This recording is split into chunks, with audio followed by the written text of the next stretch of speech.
Prezados irmãos e irmãs, louvado seja nosso Senhor Jesus Cristo. Para sempre seja louvado em nossa Mãe Maria Santíssima.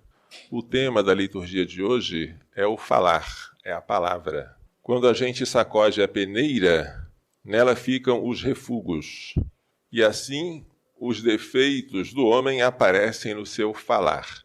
A boca fala aquilo de que o coração está cheio. Como o forno prova os vasos do oleiro, assim o homem é provado na sua conversa. Observe a conversa do homem e você verá como ele é. O fruto revela como foi cultivada a árvore, e a palavra mostra o coração do homem. Não elogies a ninguém antes de ouvi-lo falar, pois é no falar que o homem se revela. Deus se revelou tal como ele é quando ele falou. Quando foi que Deus falou? Muitas vezes e de muitos modos, Deus outrora falou aos nossos pais pelos profetas. Nesses tempos que são os únicos, falou-nos pelo seu Filho. O Filho é a palavra do Pai, é o Verbo eterno do Pai, que se fez homem e habitou entre nós. Quem me vê, vê o Pai. Olhe para o Filho, que é a palavra do Pai, e você entenderá quem é o Pai. O Evangelho continua esse tema. Um cego pode guiar outro cego? Não, os dois vão cair num abismo. O discípulo não é maior que o mestre. Basta para o discípulo ser como o mestre, ou seja, sigamos a Jesus, nosso mestre, e não queiramos inventar algo diferente ou maior do que ele, porque para nós basta ser como ele. Se ele manda perdoar, não inventemos limites para o perdão. Se ele manda que nós amemos até o inimigo, não digamos que nós temos que amar somente as pessoas que são toleráveis. Façamos como ele fez. Sejamos imitadores perfeitos dele. Se queremos corrigir o próximo, tirando um cisco no olho, vamos primeiro corrigir a nós mesmos, porque talvez no nosso olho seja uma trave. Primeiro vamos tirar a trave do nosso olho, depois enxergaremos para corrigir o cisco no olho do irmão. É uma correção fraterna. Mas toda correção do próximo deve começar com a minha própria correção. Não existe árvore boa que dê frutos maus, diz Jesus, nem árvore má que dê frutos bons. Toda árvore se reconhece pelos seus frutos. O homem bom tira coisas boas do bom tesouro do seu coração, e o homem mau tira coisas más do seu mau tesouro. A boca fala aquilo de que o coração está cheio. O coração está cheio de quê? Bem, pode ser que ele esteja cheio de Deus. Pode ser que você esteja tão inflamado no amor de Deus, tenha passado horas diante do sacrário, tenha feito muitas leituras espirituais, tenha se dedicado ao serviço do próximo, tenha se santificado em suportar com paciência as suas fraquezas e ao receber injúrias, que o seu coração está de tal modo elevado para o alto, corações ao alto, que quando você fala, instintivamente você fala das coisas celestiais. Você só sabe falar como Deus é bom. O que eu fiz para merecer tanta coisa? Deus, para libertar a nós, escravos, entregou-nos o seu próprio Filho. Expulsos do paraíso, degredados, exilados, Deus colocou tantas coisas boas neste exílio. Veja como ele fez a natureza, os pássaros, as florestas, os animais, os peixes, os astros que se movem de maneira ordenada, as estrelas que nos dão luz, o sol e a lua, que coisa linda! Quando alguém está cheio de Deus, fala de Deus, transborda. Como dizia São Domingos de Gusmão, contemplare et contemplata aliis tradere. Contemplar e as coisas que você contemplou, transmitir aos outros. Primeiro você contempla, senão você vai transmitir aos outros o quê, se você não contemplou? Você tem que falar da abundância do coração. Monsenhor Fulton Sheen, em um livro que puxa a orelha de nós padres, O Sacerdote Não Se Pertence, ele diz, o padre que não se aquece diante do Santíssimo Sacramento não soltará fagulhas ao pregar no púlpito. É óbvio, né? Mas o óbvio às vezes assusta quando é falado para nós. Quando aqueles dois irmãos santos, São Bento e Santa Escolástica, ficaram conversando quando a Escolástica foi visitar o seu irmão, que ela fazia uma vez por ano. Ela, virgem consagrada ao Senhor, ele, monge. Ficaram a tarde inteira em conversas celestiais. Eu fico pensando, que coisa linda conversar coisas celestiais, porque dificilmente as conversas, mesmo entre os cristãos, são sobre essas coisas. E a noite chegou e o irmão queria ir embora junto com os seus monges, mas a irmã insistiu, fica comigo, para que nós possamos conversar mais sobre as coisas do céu. Que dizes, irmã? Eu tenho que ir embora com os meus monges? Aí ela inclinou a cabeça, colocou as mãos e rezou. Caiu uma tempestade tão grande e São Bento perguntou à sua irmã Escolástica, que fizeste? Eu te pedi, tu não me atendeste. Eu pedi a Deus e ele me atendeu. Sai agora, se podes.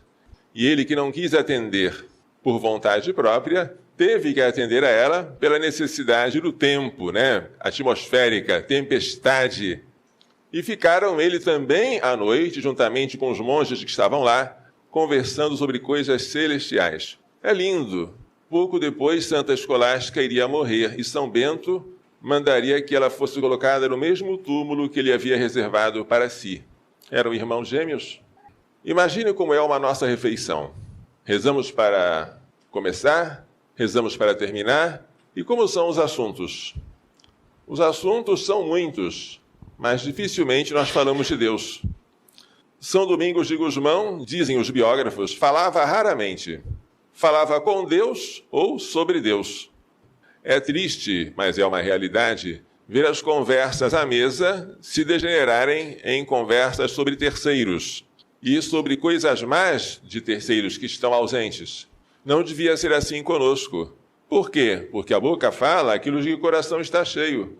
Se o coração de você está vazio de Deus e está cheio de bagatelas, ninharias, coisas sem valor, a sua boca só vai falar essas coisas. Quando alguém fala um palavrão e diz, desculpa, escapou. Escapou de onde? Escapou do coração. O palavrão que saiu pela boca estava no coração, porque a boca fala aquilo de que o coração está cheio. A boca é como se fosse uma torneira, o coração é a caixa d'água. Se a torneira está desregulada, pode sair água demais, mas sai água. Quando da torneira sai lama, é porque o problema não é da torneira, é da caixa. Então, se da minha boca está saindo coisa suja, é que o meu coração está sujo. É preciso purificar o meu coração para que a minha boca também seja pura. Veja como é importante a gente falar bem, porque as pessoas vão nos tentar conhecer pela boca. Vão olhar para nós e dizer qual é o assunto deles. De que eles falam?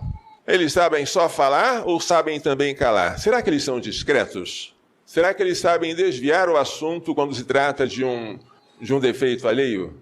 Será que quando alguém tem alguma deficiência, eles sabem exaltar alguma virtude, alguma qualidade?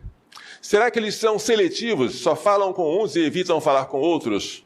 Será que eles também desejam falar com todos, mesmo aqueles que não são tão simpáticos para eles? A maneira com que nós falamos dá um testemunho contra ou a favor da nossa fé. Eles falam na igreja? Respondendo às aclamações? Falam alto? Ficam baixinho na hora de responder? Ou silenciosos? Na hora do pôr Cristo com Cristo em Cristo, eles respondem um amém bem sonoro? Ou um amém quase inaudível? É o amém mais importante de toda a missa? Convém falar. Na missa, será que eles, em vez de falar com Deus, falam com o próximo, conversam? Tudo isso será percebido pelos homens, para que nós demos testemunho contra ou a favor de Cristo. É tão bonito ver uma pessoa que só sabe falar bem do próximo. É raro. Vocês vão encontrar um número de pessoas que cabe nos dedos de uma mão só, talvez. Mas uma pessoa assim, é lindo de se conviver com ela, porque você não se suja, você só recebe coisas boas do que ela fala. E como ela nunca julga mal os outros, ela será bem julgada. Ou seja, como ela só procura falar o bem dos outros, Deus falará bem dela no dia do juízo. É lindo saber disso. A segunda leitura da primeira carta aos Coríntios fala da total vitória de Cristo. Cristo, com a sua ressurreição, venceu o pecado e a morte. mas a sua vitória só vai ser plena quando nós, que somos membros dele, ressuscitarmos também. Quando vier a nossa ressurreição, aí sim a vitória de Cristo será completa. E aí se cumprirá o que diz a Escritura: a morte foi tragada pela vitória. Ó morte, onde está a tua vitória? Onde está o teu aguilhão? Aguilhão é um espinho, né, que machuca. Sede firmes e inabaláveis, empenhando-vos cada vez mais na obra do Senhor, certo de que vossas fadigas não são em vão no Senhor. A ressurreição é a nossa esperança. E nós ressuscitaremos se, enquanto estamos aqui neste corpo corruptível, usarmos dele para a glorificação de Deus e para a santificação dos homens. Não existe nada nesta vida que seja ocioso. Qualquer coisa que você fale vai servir para o seu mérito ou para o seu demérito. Vai servir para glorificar a Deus ou para diminuir a sua glória extrínseca.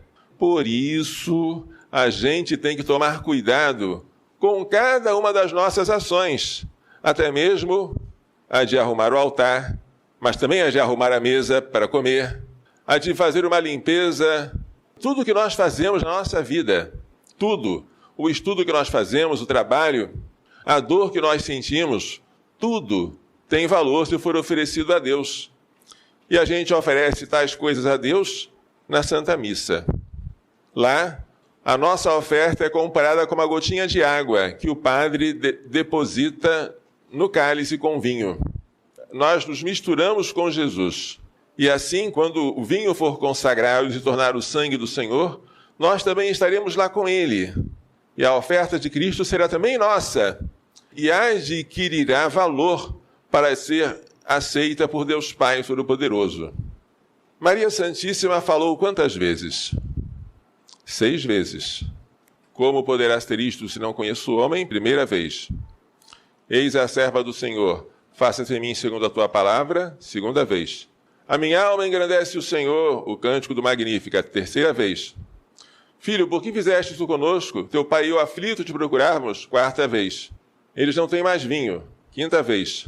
Fazei tudo o que ele vos disser. Sexta vez. Maria falava pouco. São José não falou nada, absolutamente nada. Ele só ouviu a ordem do anjo e obedeceu. 4 sonhos ele teve e sempre foi obediente. Como é bom a gente valorizar o silêncio. Quando a gente acorda cedo e ouve a Deus que nos fala, a gente se abastece dele, para depois poder vencer os obstáculos do dia. Quando a gente está cheio de Deus, mas muito cheio, a gente percebe que as palavras são inúteis. A gente não consegue falar muito porque Deus é inefável. Deus nem sequer consegue ser expresso por palavras. Os santos ficavam absortos na contemplação de Deus, sem dizer palavra. Vamos então pedir a Maria Santíssima, a Virgem do Silêncio, e a Virgem do Louvor a Deus no Magnificat, a São José, seu castíssimo esposo, aquele operário silencioso, que nos façam entender e pôr em prática as lições desta liturgia. Louvado seja nosso Senhor Jesus Cristo. Para sempre seja louvado em nossa Mãe Maria Santíssima.